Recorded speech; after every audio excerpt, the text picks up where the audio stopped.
Welcome to Newsmax TV. I'm Ashley Martella.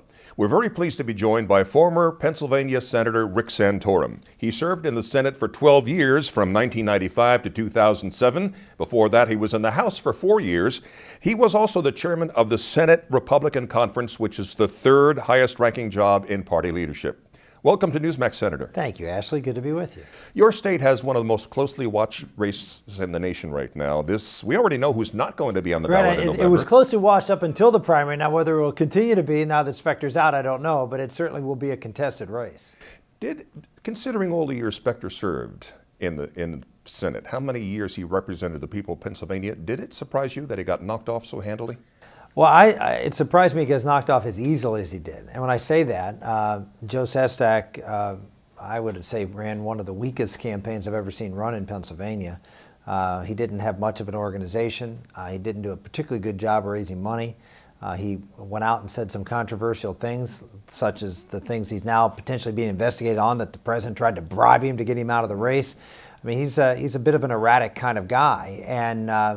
And he basically knocked Arlen Specter out of the race with one television commercial. Now, it was a very effective commercial, but he was 20-some points down, and all of a sudden he ran an ad for 2 weeks prior to the election, had enough money to go on TV statewide, and proved that Arlen had a glass jaw, and Arlen, ended up losing by 8 points, which really wasn't even that close. He only won, I think, 3 counties out of 67 in the whole state. So I think what it shows is that if you're a 30-year incumbent and you switch parties and you give up every belief you had and go to the other side, and you're rather cynical about why you're running, people in this election are not going to be supporting you, and that's what happened. Okay, Republican Pat Toomey versus Democrat Joe Sestak. Who's got the momentum, and who do you think will pull it up? Well, I'd say right now that Sestak has the momentum. I mean, he won a big victory. He had defeated the Obama White House, and I think he's got definitely a post-election surge. Most of the polling I've seen shows that he has a small lead. But he's also broke. He spent every dollar he had. Toomey's been able to raise money and has money in the bank, did not run any advertising over the primary. So I think he's in good position right now, and I think the trends, what's going on across the country certainly are definitely in his favor this time. And I think in the end, Pat will win it. What you mentioned a short while ago, you're a lawyer by profession. Now, Sestak, of course, claims the White House offered him a high-ranking job in exchange for him not challenging Arlen Specter in the primary. Now, if this is true, how serious is that? I think it's very serious. I mean, the President of the United States cannot and should not be out there trying to bribe people to not run for political office. If you sort of put it in the inverse, I mean, you have a governor of Illinois who's potentially going to go to jail by trying to sell an office. And here you're trying to, in a sense, sell people not running for an office by giving them another office. So I think that's a big problem. I think I saw recently that the 7 members of the Senate Judiciary Committee, Republicans, signed a letter asking for an independent counsel. I'm not particularly confident in this Attorney General, given his track record of not prosecuting Democrats or liberals, that he'll do anything. But I would hope that they'd look at this and seriously analyze whether a law was broken. Dick Morris says such an offer had to be approved by the president. Some say if he did, it's an impeachable offense. Is it? Well, if he broke the law, certainly. I mean, if what he did in actually offering a bribe to a elected official for that political purpose, that certainly committing a crime like that is an impeachable offense, no question about it. California Congressman Darrell Issa calling for an independent counsel to investigate this. Should the Republicans all be doing this? Oh, I don't think there's any question that, like I said, 7 members of the Senate Judiciary Committee, all 7 of them, asked for it. I suspect you're going to see the leadership get behind it. He has not backed away from this. The White House has sort of danced around on it and said, there were conversations, but, he wouldn't characterize them that way. This needs to be investigated. And the fact is that Joe Sestak had this offered to him and didn't come forward with it for quite some time. Didn't come forward with it until he was asked a question on one of the talk shows on television, and then after he said it, he sort of sort of went quiet about it. That's all I have to say. And now I think he's being put on the spot, and his credibility is now at stake. And whether he is somehow guilty of, at least not for coming forward and disclosing this, is another issue. Okay. You mentioned Holder. Let's talk about his track record, as you mentioned, for a moment. He wants to try terrorists in civilian courts. He wants to prosecute Bush-era attorneys who advise CIA interrogators. He wants terror suspects Mirandized. He won't say radical Islam played a role in the Fort Hood shooting or even the Times Square bombing. Is it the right signal for an attorney general to be sending? You also forgot that he dismissed charges against the Black Panthers. The thugs wielding the clubs. On camera, that wasn't enough evidence to conclude there was voter intimidation.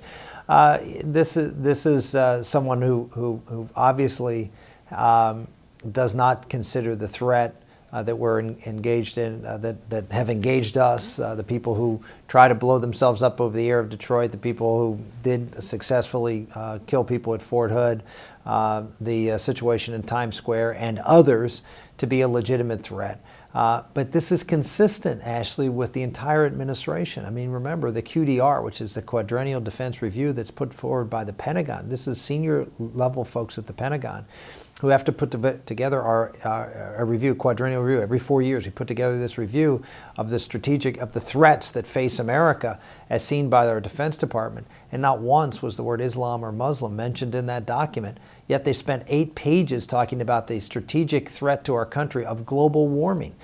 So we have a politically correct atmosphere, not just in the Attorney General's office, but in the Defense Department and in the White House, and it's coming from the top down. And so you can point the finger at Holder, and I do, but it's coming from President Obama. All right, turning to Arizona's immigration law, DOJ attorneys are recommending that Holder challenge it.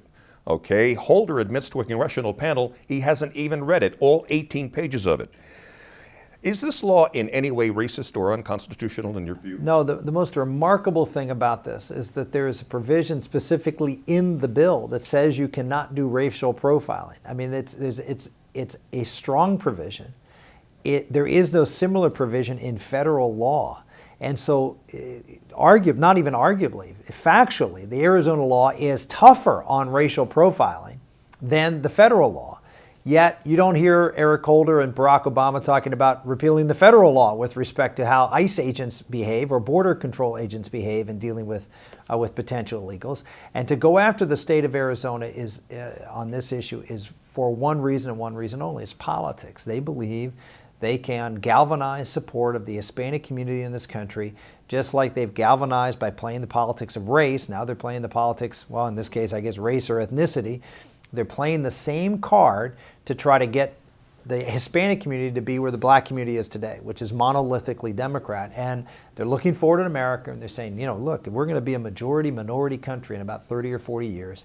If we can get the Hispanics on the other side of the table from Republicans, drive them there by demagoguing this issue, then that's all going to be worth it. So it's a power play on the part of President Obama. This is a man who was supposed to be a conciliator. This is a man who had no red state, blue state. We're going to bring people together. He has done anything but that. He has divided this country. He divides people by race. He divides them by gender. He divides them by every means you can possibly give to special classes of folks, and pits one group against another for political advantage. And we're seeing that in spades right here. Are Obama and Holder lying about Arizona's immigration law? Yeah, and Calderon too, the president of Mexico, who came before a joint session of Congress and insulted the people of Arizona and the government of the state of Arizona, and got a standing ovation from Democrats, which was reprehensible to see your country condemned and applauding that condemnation. Should Republicans be calling for Holder to step down, to resign, or be fired? Here's the point. The point is he's doing everything that the administration is asking him to do. If he was a rogue player, if he was out there doing things that were inconsistent with what his boss wanted to do, and to the left of where his boss was, or out of step with what the law is, that would be one thing. But he's doing what Obama wants him to do. So to me, the buck stops. To focus on Holder, you're focused on the wrong person.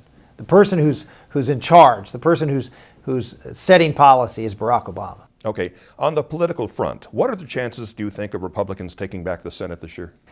You know, if you'd asked me that even a few months ago, I'd have said very little chance. But we have been able to recruit in the last 6 months some terrific candidates in states where we did not think we were going to have much of a chance to be in contention. Most recently, Dino Rossi stepping forward to run in the state of Washington. That puts Washington in play.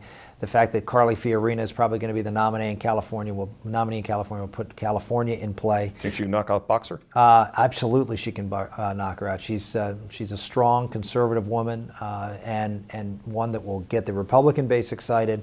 And as a professional woman and leader in the community there, I think has crossover appeal. So, she's someone that could definitely put that in play. We've even got chance of picking up a seat in Connecticut now because of Blumenthal's comments misstating.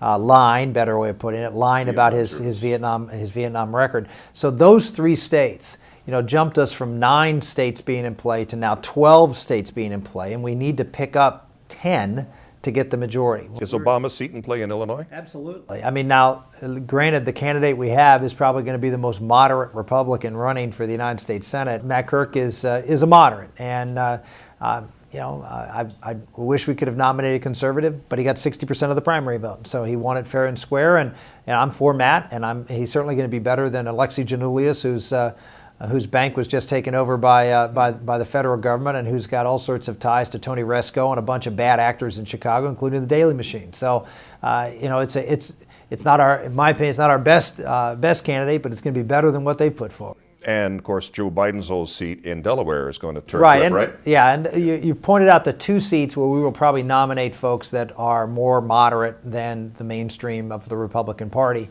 but both those states are tough states for Republicans to win. Obama won his home state with 70% of the vote, won Delaware by almost 70% of the vote. So, I mean, they're tough states. And so nominating more moderate Republicans in those states probably create the best chance for us to be successful. Okay, you're being touted as a presidential candidate in 2012. Are you considering a run? I am considering it. I've been traveling around the country, not just in Iowa, New Hampshire, and South Carolina, but in other states across the country, and getting a lot of encouragement from people that we want someone who's not just been a conservative when it's convenient, but a conservative when it costs you. And in 2006, I ran for re-election and ran as an unabashed conservative, and in many respects to the right of the president on the war, was talking about doing things to like the surge that he eventually did in 2007, and like confronting Iran before they were able to get a nuclear weapon, and those things did not go over well then, and yet I stood forcefully for them. And I think one of the things that the primary voters are looking for is they're looking for a Republican who's not ashamed of being a conservative, and not only who says they're a conservative and talks like they're a conservative, but actually has a record that shows that in good times and bad they've stood by their guns and they believe what they say. Sarah Palin is a top prospect. If she runs, does she hurt or help the GOP? Well, I think to me, Sarah Palin's a net asset. She's someone that energizes a lot of folks, particularly a lot of folks who aren't necessarily active in politics. And so I think she's a dynamic personality on the political scene. Whether she runs for president or not, that's her decision. But she has done a lot of good, and I think she can continue to do a lot of good no matter what she does. And finally, you've seen a lot of presidents come and go. In your opinion, is Obama gone in 2012? It's tough to beat an incumbent president. I think one of the things I'm most concerned about, I remember saying back in earlier this year, I spent the first 6 months of the Obama administration trying to convince Republicans as I traveled around the country that things weren't as bad as they seemed. And over the last 9 months, I've been trying to convince Republicans things aren't as good as they seem. Don't get too high, don't get too low. And the idea that this is in the bag, that we're going to win the Senate, we're going to win the House, we're going to beat Barack Obama. There's a lot of ground between now and then. A lot of things can happen. What we have to do is go out and articulate our message, articulate the vision for America, talk about the problems that this administration has brought on, the huge both national security problems as well as the economic calamity that is facing this country as a result of their policies, and propose alternatives. And if we do that, If we're principled and upbeat and encouraging and enthusiastic, I think we have a great chance of winning both elections in 2012 and 2010 before that. Former Pennsylvania Senator Rick Santorum, thanks so much. Pleasure talking with you, sir, and good luck out there. Thank you, Ashley. And thank you for watching Newsmax TV.